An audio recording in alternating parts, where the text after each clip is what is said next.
bring in Reggie Miller, who joins us, NBA on TNT. Hall of Famer joins us now. Hi, Reg. Gentlemen. Hey, bud. Good. How is everyone doing? We're doing okay. Did Mutombo ever get you with an elbow? He did not, but Bill Cartwright did.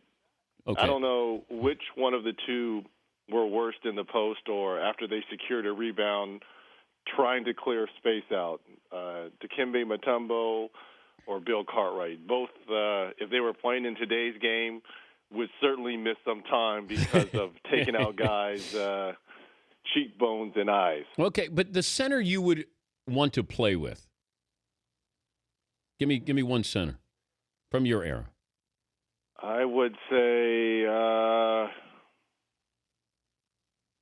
would have loved to have played with Patrick Ewing, David Robinson, and you get one. Even though it was, yeah, I'd probably say those two.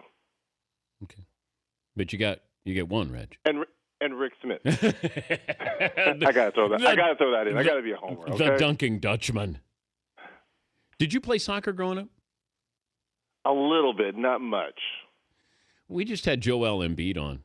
I mean, he couldn't have been more playful. He reminds me of Olajuwon in the way he plays, a soccer background, but just that little giggle that he has, too. Would you have taken him as high as Philadelphia did at number 3, given coming off foot surgery? Well, I still would have taken him number 1. I think when it's all said and done and you look back 10 years from now, the best player in this draft is going to be Joel Embiid. And if you could be patient, which the worst thing that could have happened to the Cavaliers is that they had back-to-back number 1 picks, and Anthony Bennett really wasn't warranted of a number 1 pick. And I think the pressure was on them to go with the glitzy pick, and that was either Parker or Wiggins, and they decided to go with Wiggins. But the best player, potential all-star Hall of Fame player in 10 years is going to be Joel Embiid. So if they could have been patient and, obviously listened to their doctors, I would have gone with Embiid. But the Cavs couldn't whiff, Reg, and I think that's the problem. Having back-to-back number 1 picks and Anthony Bennett, I hate to say that he's a bust because in time, you never know. He could be a serviceable guy, but a number 1 pick, it was a terrible draft last year, and they were under the gun, and they reached out, and they gambled on Anthony Bennett, and it didn't work out. That's why they had to go with Andrew Wiggins or Jabari Parker. But to me, with the injuries to his back and then the surgery to his foot, I think that scared the Cavs, and they went with the safe bet. Is Reggie Miller joining us? To me, 7 foot, could run the floor, Hakeem Olajuwon-esque. Now, I know a lot of people like to compare, but he has some offensive moves down low, can face up in, 15 to 17 foot. Again, the foot surgery scared people. I get that. But if you're Philadelphia, you've got 2 bigs now, Nerlens Noel, and you've got Embiid. You got 2 bookend big guys that defensively are going to be fantastic. You probably can play them together. You've got a point guard stud in Michael Carter-Williams at 6'6". I like the directions. Now, the Sixers will be in the lottery again next year, and they'll get another young player. But that's how you build a franchise now, is drafting wisely. And if I'm the Sixers, there's been a case study with Noel. I might even sit Embiid all year. Yeah. It's not a rush to bring him back. Yeah. The Lakers got Julius Randle, and I'm curious on what it means now and what it's going to mean a couple of years down the road, what kind of player. If you're Kobe and you saw the Lakers get Julius Randle, what's your reaction? Well, this is a guy, if he could have came out of high school, would have been number 1 or number 2 if it wasn't for the, quote, the foot injuries that he had. Mm-hmm. So you're potentially getting a number 1 player in Julius Randle. This is a great opportunity for Randle to learn from one of the all-time greats in Kobe Bryant. So, listening to his interview last night, he seemed like he was a little upset that he felt that he was slighted and he, dropped down into the Lakers' lap. If I'm him, I'm excited. I'm in the number 2 media market. I'm going to be playing for a top 10 player of all time in Kobe Bryant. I get to learn from Kobe, and I get to play on one of the biggest stages. This is a great opportunity for Julius Randle. Would you rather go 1 to Cleveland or 7 to the Lakers? 7 to the Lakers. No question.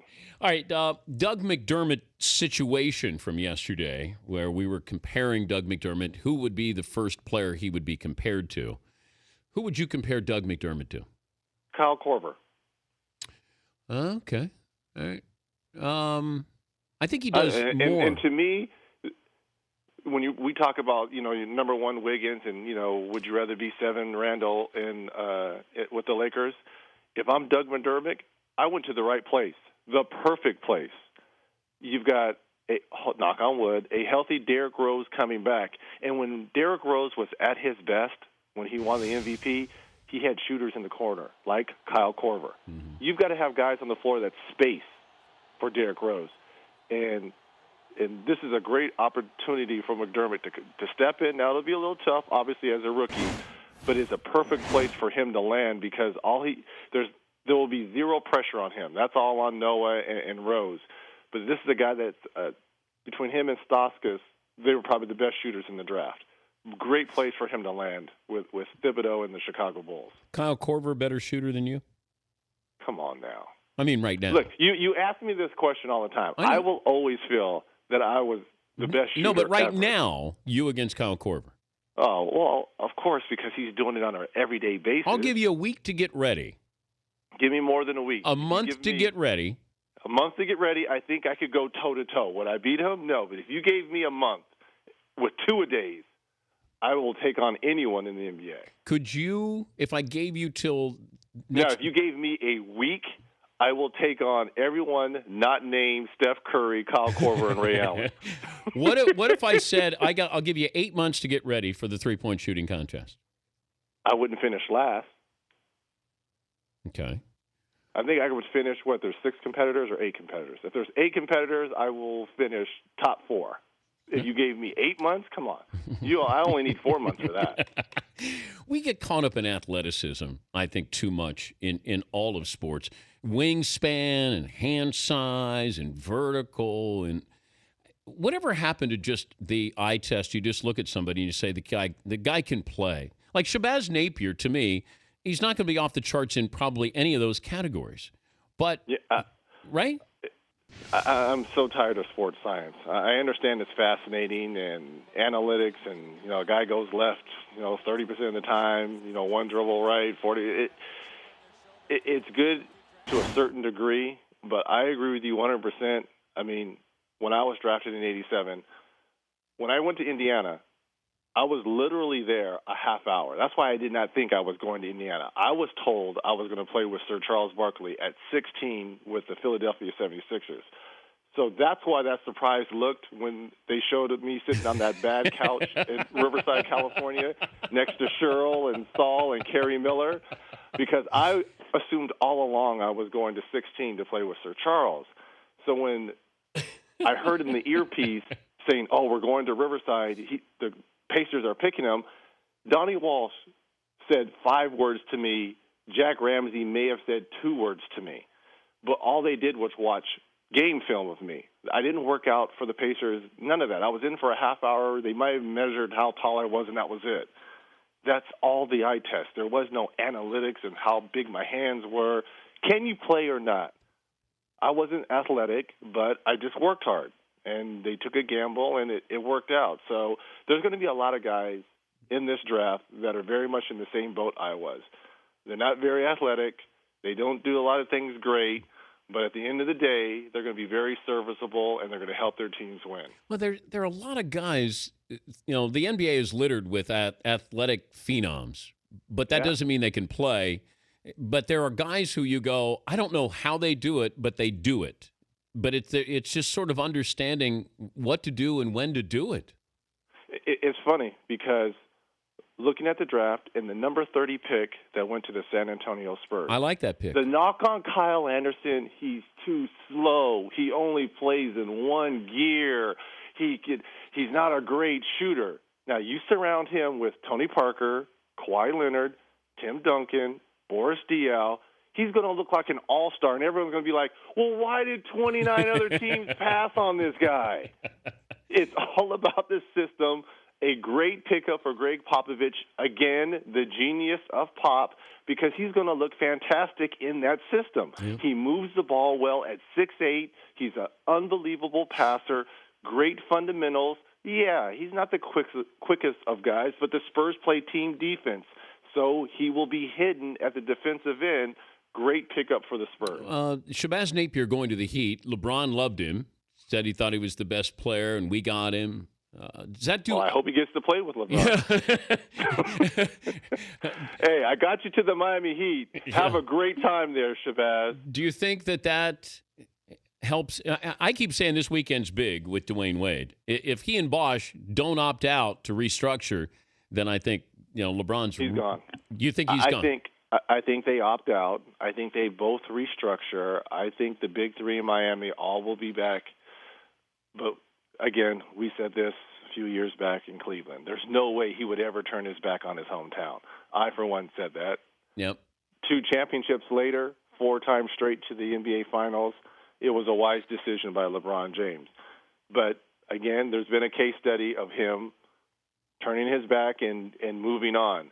So the key, and you're right, if those 2 guys don't opt out, but you look at Dwayne Wade, what he's owed the next 2 years. That's a lot of. And if I'm Dwayne Wade, I'm saying to myself, wait a minute, I won 1 chip without LeBron James, and I carried a bunch of bums. Sorry, Shaq, but I carried a bunch of bums to the finals and won when we were down 2-0 and won 4 straight against Dallas. I think I helped get LeBron down here to South Beach, but you guys want me to take the pay cut. I mean, that's probably what he's wrestling with.